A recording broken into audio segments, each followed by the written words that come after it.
அஸ்ஸலாமு அலைக்கும். Welcome to Haya's recipe. நீங்கள் எல்லோரும் நல்லா இருப்பீங்கன்னு நம்புகிறேன். நானும் நல்லா இருக்கேன், அல்ஹம்துலில்லாஹ். இன்றைக்கி சக்கரவள்ளி கிழங்க வச்சு சூப்பரான ஒரு ரெசிபி தாங்க நம்ம பார்க்க போகிறோம். செய்கிறதுக்குமே ரொம்ப டைம் எடுக்காது, சட்டுன்னு செஞ்சிடலாம். வாங்க எப்படி செய்யலான்னு பார்க்கலாம். இந்த ஸ்நாக்ஸ் செய்கிறதுக்காக நான் முதல்ல சக்கரவள்ளி கிழங்க வேக வச்சு வச்சுருக்கேன். ஒரு 2 சக்கரவள்ளி கிழங்கு இருந்தால் போதுங்க. இதை நம்ம இப்போது தோலை உரித்து வச்சுக்கலாம். தோலை இந்த மாதிரி உரிச்சதுக்கு அப்புறமா இதை அப்படியே நம்ம ஒரு பவுலில் சேர்த்துக்கலாம். இதை மாதிரி நல்லா மசிச்சு எடுத்துக்கோங்க.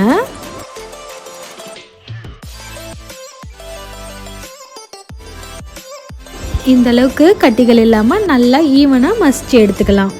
இப்போ நம்ம மசிச்சு வச்சுருக்க சக்கரவள்ளி கிழங்கு கூட 1 cup sticky rice flour add பண்ணிக்கலாம்.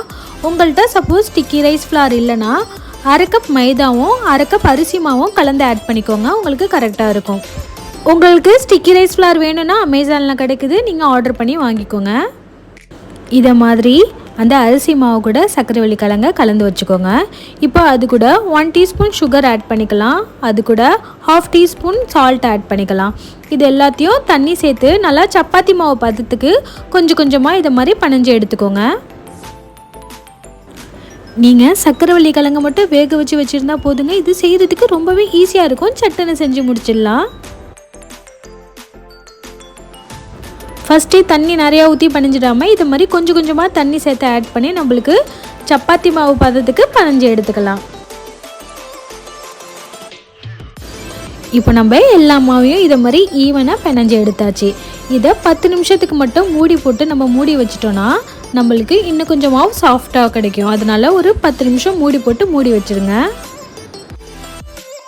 10 நிமிஷத்துக்கு அப்புறம் ஓப்பன் பண்ணி பார்த்தா மாவு நல்லா ஈவனாக வந்திருக்கும். அந்த டைமில் லைட்டாக இதை மாதிரி பிசைஞ்சு கொடுத்துக்கலாம். இப்போது சப்பாத்தி மாவு சைஸுக்கு ஒரு உருண்டையை இதை மாதிரி எடுத்து உருட்டிக்கலாம். அது உள்ளங்கையில் வச்சு இதை மாதிரி ஃப்ளாட்டாக தட்டிக்கோங்க. அது கூட இப்போ நம்ம துருவி வச்சுருக்க தேங்காய் 1 டீஸ்பூன், அது கூட நாட்டு சக்கரை 1 டீஸ்பூன் ஆட் பண்ணிக்கலாம். இப்போ அதை நம்ம இதை மாதிரி மூடி கொடுத்து நல்லா ஃப்ளாட்டாக தட்டி எடுக்க போகிறோம்.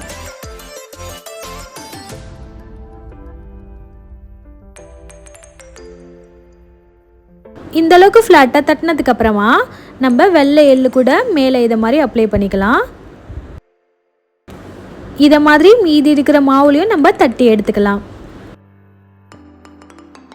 நீங்கள் சக்கரவள்ளி கிழங்கு ஒரு டைம் வாங்கினீங்கன்னா கண்டிப்பாக இந்த மாதிரி நீங்கள் செஞ்சு பாருங்கள். உங்கள் எல்லாருக்குமே ரொம்ப பிடிக்கும், வீட்டில் உள்ளவங்களும் விரும்பி சாப்பிடுவாங்க. இந்த வீடியோ முழுசாக பார்க்குறதுக்கு முன்னாடி என்னோடய சேனல் இப்போ தான் ஃபஸ்ட் டைம் பார்க்குறீங்கன்னா மறக்காமல் சப்ஸ்கிரைப் பண்ணிக்கோங்க.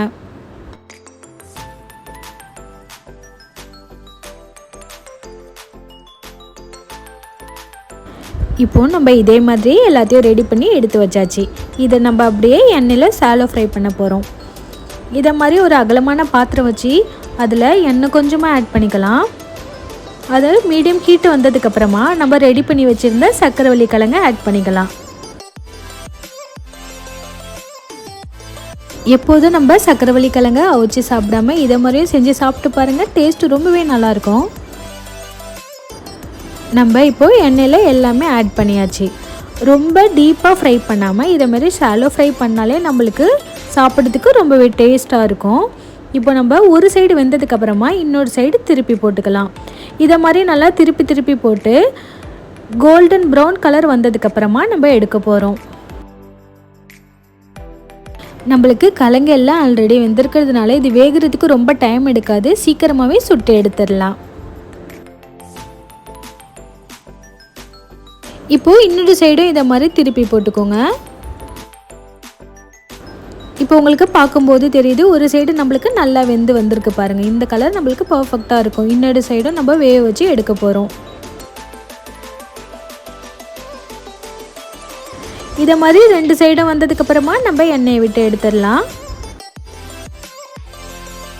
கண்டிப்பாக இந்த ரெசிபி எல்லாருக்கும் பிடிக்கும்னு நம்புகிறேன். இந்த ரெசிபி பிடிச்சிருந்துச்சுன்னா மறக்காமல் இந்த வீடியோக்கு ஒரு லைக் கொடுத்துருங்க.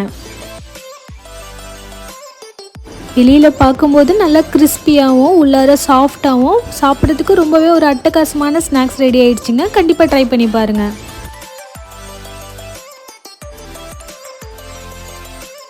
இதை இந்த மாதிரி வித்தியாசமான ரெசிபியை பார்க்குறதுக்காக என்னோட சேனலை மறக்காமல் சப்ஸ்கிரைப் பண்ணி வச்சுக்கோங்க.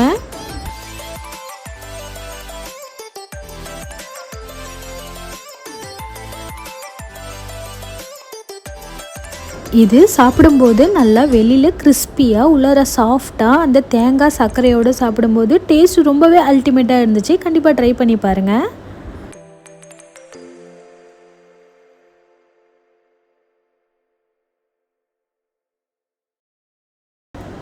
இதை மாதிரி நெக்ஸ்ட் ஒரு இன்ட்ரெஸ்டிங்கான ரெசிபியில் நம்ம மீட் பண்ணலாம். இந்த வீடியோ லாஸ்ட் வரையும் பார்த்ததுக்கு தேங்க்யூ.